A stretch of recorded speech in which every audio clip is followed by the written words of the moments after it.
You don't have to look hard to see poverty in North Carolina. It's in our rural areas, it's in our urban areas, and it's in our own communities. I don't think that there are very many people in the United States paying attention to poverty these days. Or to poor children. Almost 600,000 of them are living in poverty in our state. It's nothing new.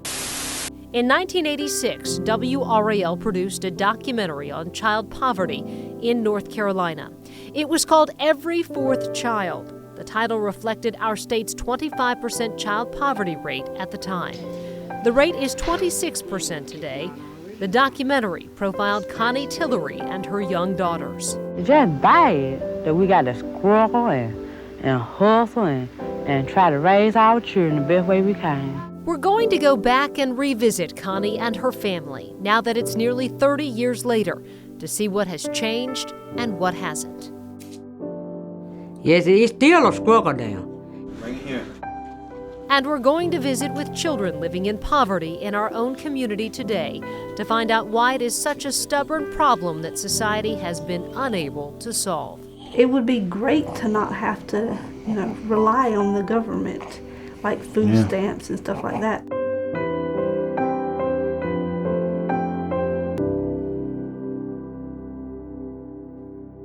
One out of every 4 American children is poor. Think of it. 1 out of every 4 children you meet could be poor. It is not a black problem, not a white problem. It is an American problem, our problem. Tonight, we will meet some of our American neighbors who are experiencing the pain of poverty firsthand. That's how the 1986 WRAL documentary, Every Fourth Child, began. Producer Nina Schlossberg and photojournalist Art Howard documented the lives of 2 sisters and their 6 children living in poverty in rural Halifax County. Here you go. I bet you don't know who baked that cake. I bet you don't know who baked that cake. Mr. and Mrs. Rattlesnake. The documentary profiled 26-year-old Connie Tillery and her 4 daughters who ranged in age from 3 to 11. Did you think there could be a sad story about snow? Here is a sad story about snow. Connie and the kids lived their own sad story here last year. Like we ain't got enough wood. Like right now, this great big snow came. We ain't had no wood. I said, Lord, I'm maybe we're gonna freeze. They survived, but it wasn't easy. This shack has paper-thin walls and no running water. Buckets of human waste sat in the children's bedroom. You know, they had buckets of waste in the corner. They had gaping holes where the wind and the cold would come in. They couldn't go to the light switch and turn on a switch. They couldn't go to the faucet and turn on water. They couldn't go to the refrigerator and open up and see food. They couldn't go to the driveway and see a car. The poverty rate decreased in 1985 for the 2nd year in a row. Every Fourth Child also profiled Connie's 27-year-old sister Ann, whose 2 daughters were 5 and 10 at the time.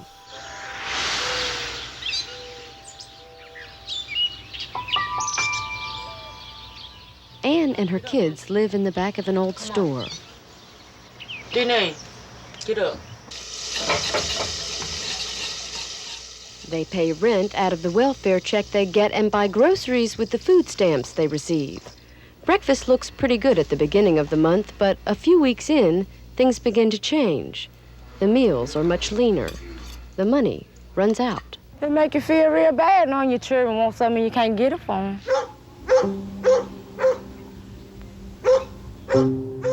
It was a smack in the face as to the reality that they lived in and the reality that I lived in. The suffering is here.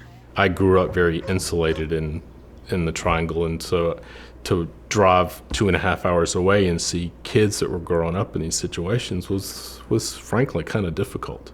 Kick it hard. Every Fourth Child also profiled Gary Grant. Gary Grant is what some people would call an activist. Smack again and kick it. Grant was the director of Concerned Citizens of Tillery. Tillery is the name of the Halifax County community where Ann and Connie Tillery lived. Gary worked to help families like theirs. They don't have dreams. and the dreams that they have had have been destroyed.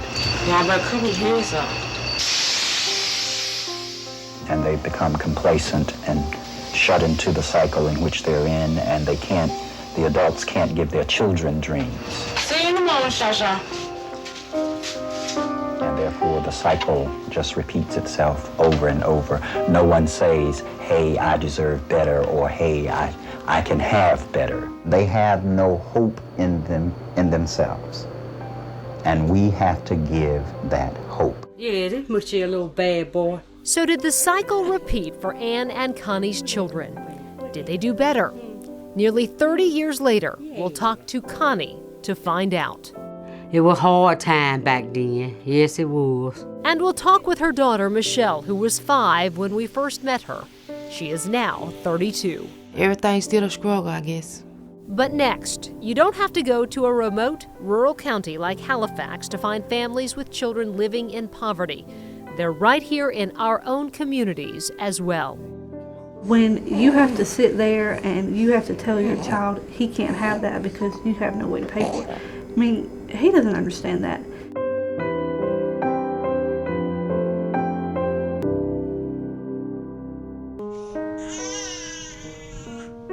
It is 7 in the morning, and Jonathan Armstrong and his girlfriend Dorothy are getting their children ready for the day. Come here, come here. They live in a small cinder block house in East Durham. Jonathan takes 3-year-old Jeffrey to a special school every day on a city bus.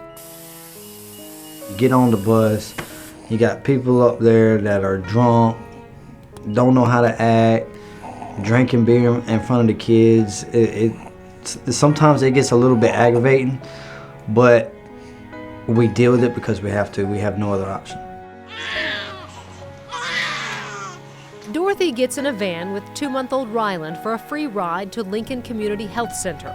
Neither she nor Jonathan can afford a car. We even take the bus to go grocery shopping. I mean, if we had a car, it's not like we can really drive it very often because, you know, gas is expensive. Ryland has a medical condition that makes swallowing difficult. Today he's going to the clinic to get a checkup. Here's my little boyfriend. Ryland's health care is covered by Medicaid. It is one of the free services Dorothy and Jonathan get because of their low income. Their son Jeffrey qualifies for a $710 a month Social Security check. That is their sole source of income. It is a total of about $8,500 a year.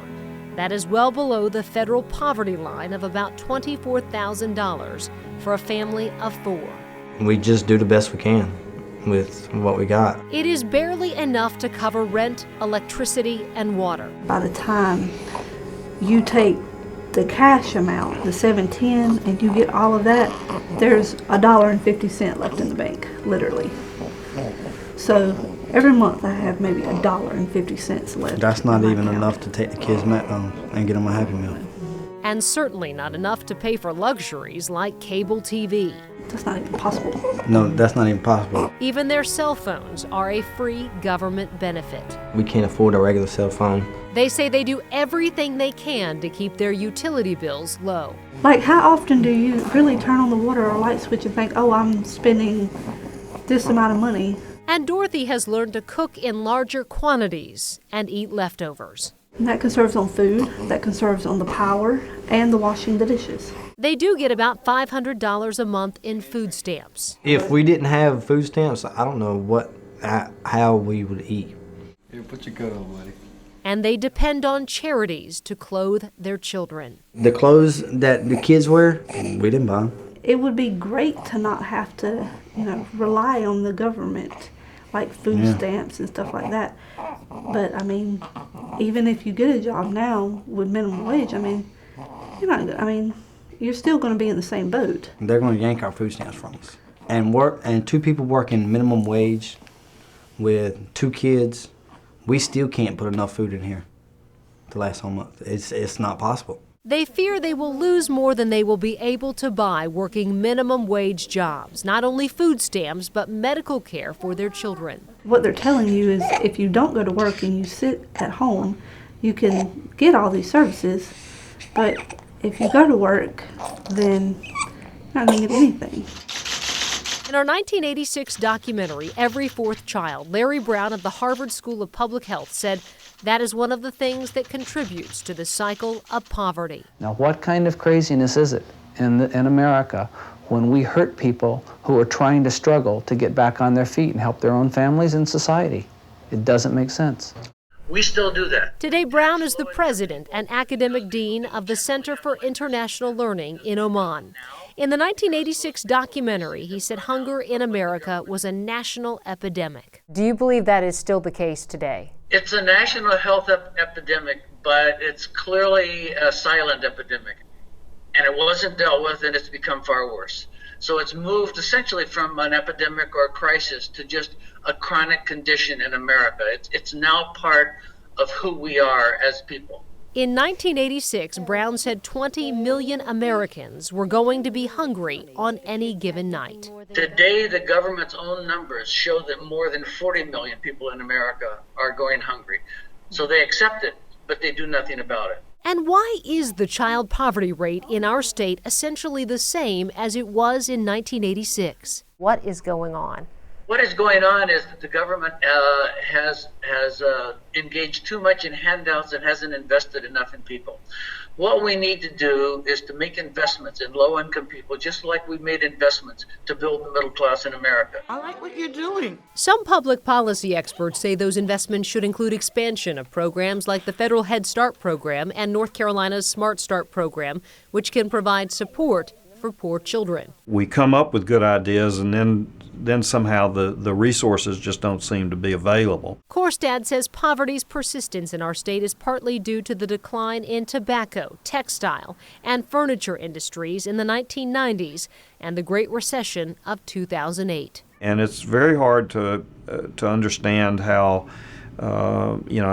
cutting government spending, cutting government budgets, getting rid of really mostly low-end workers in schools and public services and stuff is going to provide much opportunity for people. Korstad says the government should reinvest in poor people as it did in the 1960s, but he says government cannot solve the problem on its own. Communities getting together to try to find creative solutions to poverty is what's necessary. Lamb up there. A network of community organizations is helping Jonathan and Dorothy with everything from free diapers to toys. If it weren't for all the programs that I found in Durham, we'd probably be in a hot mess. They are both looking for work. Constantly looking for work, yes. But they would need daycare for Ryland.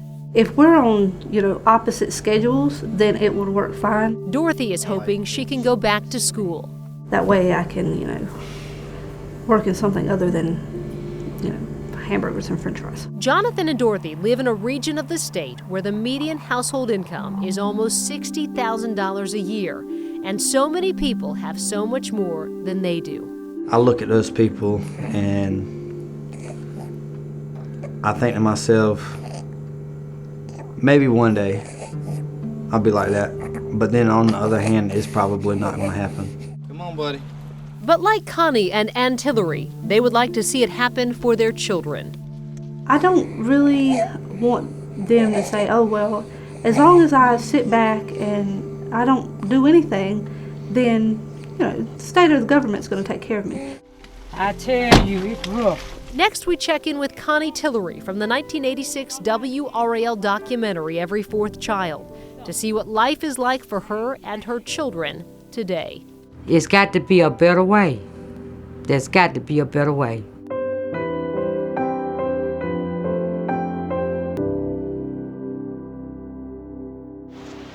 Connie and Ann don't want their children to end up the way they did, but they probably will.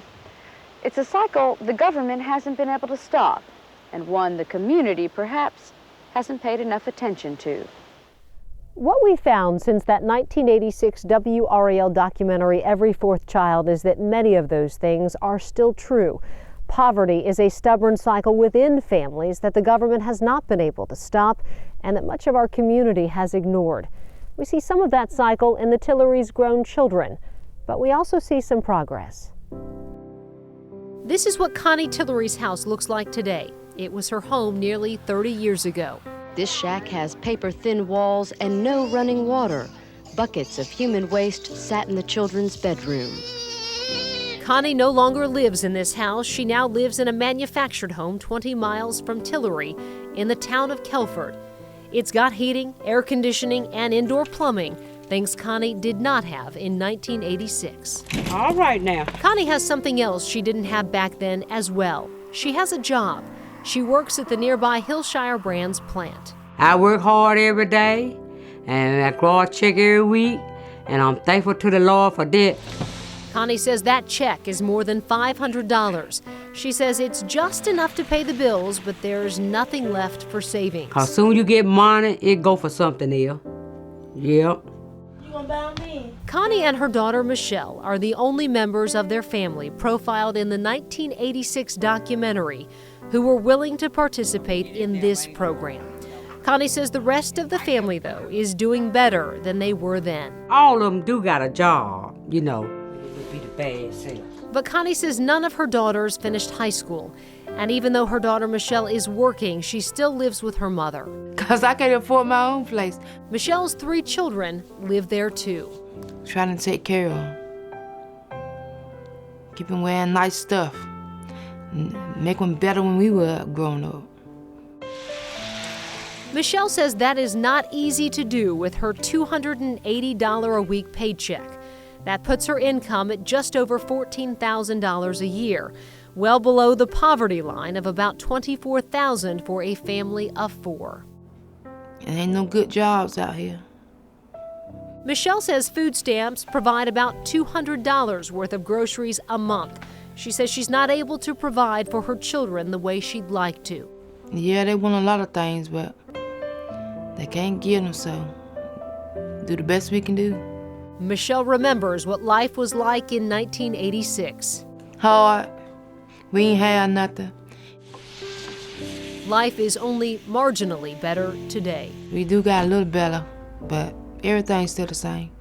Still a struggle to get everything. Her mother admits that it's hard to break the cycle of poverty. Honey, it is rough. It is rough. Yes, it is. Because you're used to that way of living for so long. And you just be looking for a way out. Yep. They've been told this is how you're supposed to live. And they've been told it for so long until they actually believe it. Remember Gary Grant? He was the community activist and leader in Tillery featured in that 1986 documentary. Marching the concerned citizens of Tillery banner around with pride. Today, Grant is still the director of the Concerned Citizens of Tillery. All of the issues that we were talking about then are still here. And no matter how hard small communities or small organizations like the Concerned Citizens of Tillery work, without the support of the broader community and the broader society, it's only so much that we can do. But Grant says we should not ignore the progress that Connie Tillery and her family have made. If Connie didn't go any further than the 7th or 8th grade, and her daughters have made it to the 10th or 11th grade, that's progress. But there are still many obstacles in Tillery. Poverty is still very high. Educational systems are still very low. And for people living here, the cycle of poverty continues. But it's society's cycle. It's not their cycle, because they're trying to break the cycle, but society doesn't do anything to help break the cycle. Grant says people donating to annual food drives is not enough. That didn't do any transportation. It didn't pay the gas bill to cook the food in the house. It didn't keep the lights on. It didn't give any daycare. It didn't give any recreation.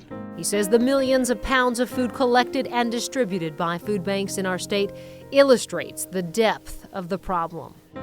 Why are we having to do this with people living such luxury lives? with companies making billions of dollars. Churches and charitable organizations help many poor families across the state. My own feeling is that nonprofits and particularly religious organizations and the kind of offerings that they provide have kept millions of North Carolinians from being in a much more impoverished state than they are. But those efforts and government programs are not lifting enough people out of poverty.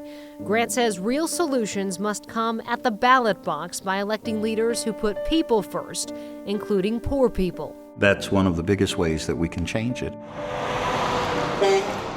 And change our priorities to invest in people like Connie Tillery's grandchildren, with policies that don't punish the poor and promote the cycle of poverty, but instead invest in our collective human capital and provide opportunity and hope. If there is no hope, there is no progression.